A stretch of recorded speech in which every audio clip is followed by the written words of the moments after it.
اگر میں آپ سے کہوں کہ محرم کے بارے میں ایک ایسی غلط فہمی پھیل چکی ہے جس کی قرآن و حدیث میں کوئی دلیل نہیں، تو کیا آپ یقین کریں گے؟ محرم آتے ہی لوگوں کو شادی یاد آ جاتی ہے، پانی یاد آ جاتا ہے، رسمیں یاد آ جاتی ہیں، لیکن کیا کسی نے یہ جاننے کی کوشش کی اللہ اور اس کے رسول نے کیا حکم دیا ہے؟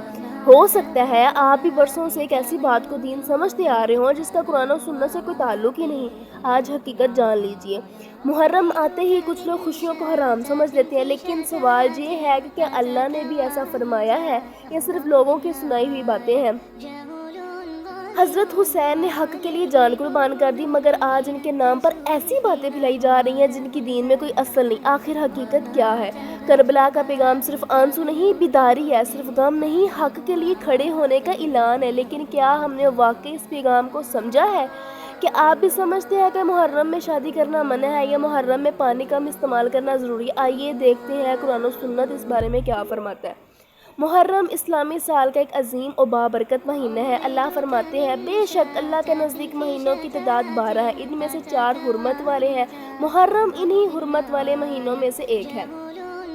کہ آپ بھی سمجھتے ہیں کہ محرم میں شادی کرنا منع ہے یا محرم میں پانی کم استعمال کرنا ضروری ہے؟ قرآن و حدیث میں کہیں یہ حکم نہیں ملتا کہ محرم میں شادی کرنا حرام ہے یا منع ہے۔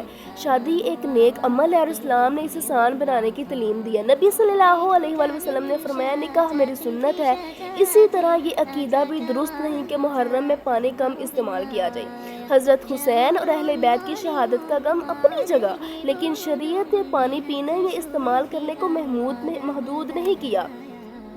10 محرم کو کربلا میں حضرت حسین اور ان کے ساتھیوں نے بڑی آزمائش کا سامنا کیا، لیکن اس واقعے سے ہمیں صبر، حق پر قائم رہنے اور اللہ کی رضا کے لیے قربانی کا درس ملتا ہے۔ اسی طرح بعض لوگ محرم میں پانی کم استعمال کرنے کو ثواب سمجھتے ہیں۔ حضرت حسین اور اہل بیت سے محبت ہر مسلمان کے ایمان کا حصہ ہے، لیکن محبت کا صحیح طریقہ ان کی تعلیمات پر عمل کرنا ہے، نہ کہ وہ چیزیں دین کا حصہ بنا لینا جن کا حکم اللہ اور اس کے رسول نے دیا ہی نہیں۔ کربلا سے ہمیں یہ سبق ملتا ہے کہ حق کے لیے ڈٹ جانا، ظلم کے سامنے نہ جھکنا اور اللہ کی رضا کو دنیا پر ترجیح دینا ہی اصل کامیابی ہے۔ حضرت حسین نے دین کی خاطر عظیم قربانیاں دی اور آج بھی ان کا نام حق اور استقامت کی علامت ہے۔ حضرت حسین کی محبت کا یہ تقاضا نہیں کہ ہم دین میں نئی باتیں شامل کریں، بلکہ یہ ہے کہ ہم نمازوں کی پابندی کریں، سچ بولیں، ظلم کے خلاف کھڑے اور قرآن و سنت کو مضبوطی سے تھام لیں۔ محرم غم کا نہیں، حق، صبر اور قربانی کا پیغام دیتا ہے۔ یاد رکھیں محبت اہل بیت سے صرف زبان سے نہیں بلکہ ان کے راستے پر چلنے سے ثابت ہوتی ہے۔ اگر ہم واقعی حضرت حسین سے محبت کرتے ہیں تو قرآن کو تھامیں، سنت کو اپنائیں اور دین میں ایسی باتیں شامل نہ کریں جن کی کوئی دلیل ہی نہیں۔ حضرت حسین فرمایا کرتے تھے میں اصلاح امت محمدیہ کے لیے نکلا ہوں۔ اس سے معلوم ہوتا ہے کہ ان کا مقصد لوگوں کو دین کی طرف بلانا، حق کو زندہ کرنا اور ظلم کے خلاف آواز بلند کرنا تھا۔